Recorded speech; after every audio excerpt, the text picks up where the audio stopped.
Nathan, it's so great to chat today. You get to implement and apply so many of the things that I've been researching and teaching for so long. So I really look forward to talking to you today. Oh, thank you so much for having me. Good to be with you, Nate.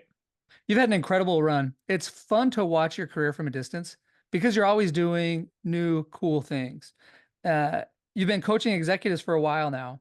And if you had to share the most valuable lesson that you've been sharing with others that you coach and teach and mentor, what would that be? Yeah. So with the coaching I do, I share a lot of very tactical things on like how do you be a more effective leader? But I think the thing that is most transformational for the people that I work with is learning to tell stories that are going to serve them. And I've had to learn this the hard way. We rewind like back in 2009. I started my career at Lehman Brothers. Lehman Brothers implodes, largest bankruptcy in U.S. history. Like I'm out of work. I'm struggling to find a job. I interview for like 60 plus positions Wow. and I just can't find work at all. And like there's some negative stories I'm telling myself, like maybe I'm not that smart, maybe I'm not that good. And in the process of doing that, ultimately, like I do get a job. I'm allocating inventory for this baby clothes company. And like it's kind of funny because I'm colorblind, I'm clueless when it comes to fashion. Like not the ideal job for me, but I was so excited to have a job. And eventually the markets open up and investment banks are starting to hire again. And I go back out there and I interview for all of these roles and none of them work out. And these same stories start coming back of like, you're not smart enough, you're not good enough. I stop looking for jobs. My wife and I move into a smaller, cheaper apartment. We kind of embrace this new reality. I'm looking for hobbies and distractions. And then this recruiter calls me back, this job I'd interviewed for. They hired someone else, but that person never showed up. And I'm like, oh, I can't do it. They're like, we want you to come in and interview. And I'm like, I can't do it. Like, it's been too difficult for me. I've told myself this story long enough that like I'm not good enough. And I have this experience, this overwhelming feeling the next day while I'm walking to work. And I'm like, you have to do this. You can't embrace mediocrity. You can't live that old story. And like, I interview for the role, I get the job, and it was really, really hard. And I share this because for years I'd been telling myself these really just crappy stories. Like, and a lot of them were false, but they had shaped who I was. And interviewing for that role was the first step in me telling a new story. And then I was able to compile enough evidence to convince myself that the old story was garbage. And so I've learned, and I share this with clients all the time, like the stories that we share are really, really powerful. They shape who we become, and we have to take charge of our stories, push out the self-limiting ones, and tell stories that are going to serve us and are going to help us reach the goals that we want to accomplish. So, what is the new story that you tell yourself, or in that moment, how did you rewrite that story, and what story did you start telling yourself? Yeah, so first I had to identify what the old story was. And the old story was that I'm not smart enough, I'm not good enough, I can't do this job, it's too difficult. And I had to reframe it as I can do this. Maybe I haven't done it yet, but I can do it. I can figure it out. I'm smart enough to do it. I have the skills to do it. And it starts with a little bit of hope, but then the next step is really compiling evidence, like taking steps to make progress of like it's one thing to say that I'm a bodybuilder, and it's another thing to like go to the gym and actually lift weights for the first time. And so, that's the first step. And a lot of it depends on what the story is, and with my clients, kind of where they're at.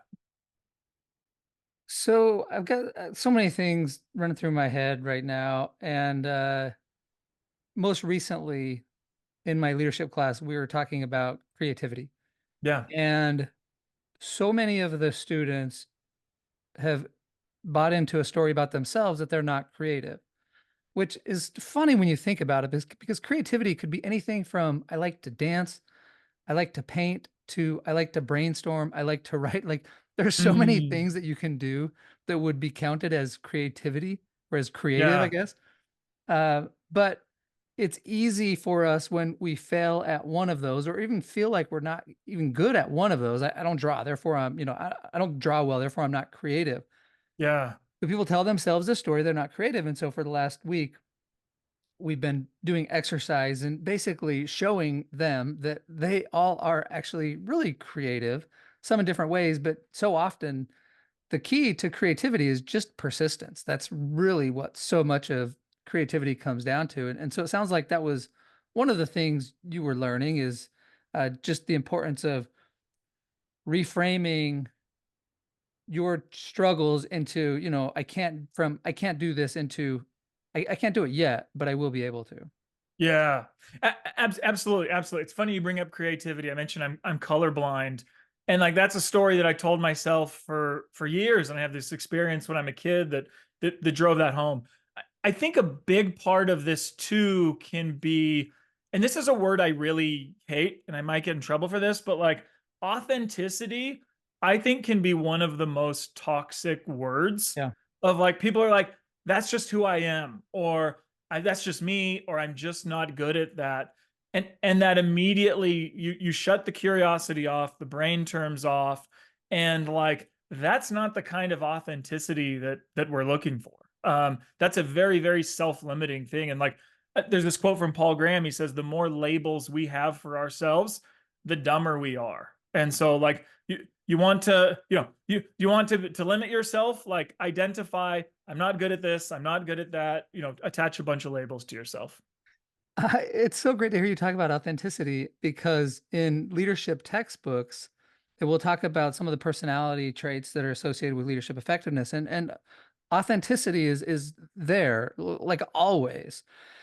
It has become a very popular term, and what I teach the students is, look, you've got to do what the job requires of you. If you're feeling tired, if you're feeling sick, if you're feeling um, incapable, the last thing you should do if you're leading a bunch of people is say, "Hey, I'm feeling sick, I'm feeling tired, and I don't feel capable," right? Like Yes. in that moment, you've got to reframe it, tell yourself a different story of, "Hey, we're going to figure this out," right? Or get the Yeah. help that you need to figure it out. So I think that's really interesting. Yeah.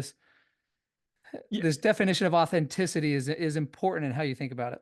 Yeah. What the authenticity I like and I talk about is an authenticity that preserves what's best about our current self while creating space for growth or creating space for an emergent version of ourselves. And so it's a deliberate authenticity. We're not clinging to everything we've ever been in the past, but like we're making room for growth and making room for a better version of ourselves.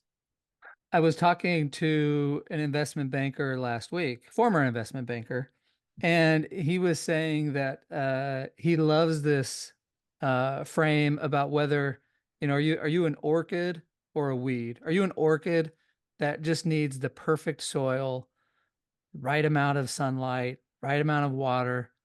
Or are you a weed that can grow, almost anywhere and punch through concrete, he says. And I feel like that's a story people could tell themselves, like my story, my life is I only succeed when conditions are just right and otherwise I fail. And I feel like anybody who adopts that frame or another one that I was literally Yeah. today, I was texting my kids or emailing my kids and I said, when you're criticized, do you want to be like a flower that wilts when it's touched? Or do you want to be like an oak tree that, can withstand storms when you're criticized? And so I feel like these are powerful stories that have an impact on, how Yeah. you're able to deal with challenges. And it's something that we have to learn. I mean, coming out of college, like I was not the weed. I needed that perfect amount of sun and water, and like reality punched me in the face, and it was like, okay, now we have to figure it out. And most of the people that I work with are in the biggest jobs they've ever had before, and conditions are not ideal. And so, like, what are we going to do about it? We have the opportunity to choose. It just reminds me of something else that is related to this, that there's this phrase, I think Paul Graham talks about it. But we tend to overestimate what we can do in 6 months, and we underestimate what we can do in 6 years, Yeah. right? And so we're collecting this data, you're applying to these jobs, you apply to, you say 150 jobs or whatever. Yeah. The story you can start telling yourself in the short term is like, I'm not good enough, I'm not smart enough, I'm not capable. When you take the long view, it's like, no, it's gonna be just fine as long as I keep pushing. Exactly. Exactly.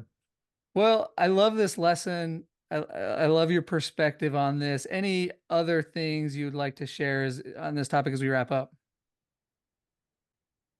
Um, yeah, I think I would say when it comes to developing as a leader, so much time and energy gets put into the tactical skills of how do we set expectations, how do we give difficult feedback and communicate and things like this.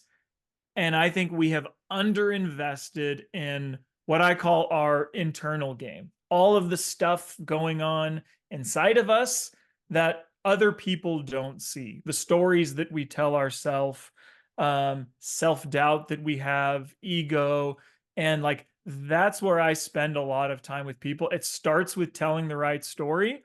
It continues with setting a clear vision of what you want to accomplish, building habits, but it's all inside of our heads, kind of like how we view ourselves and who we want to become.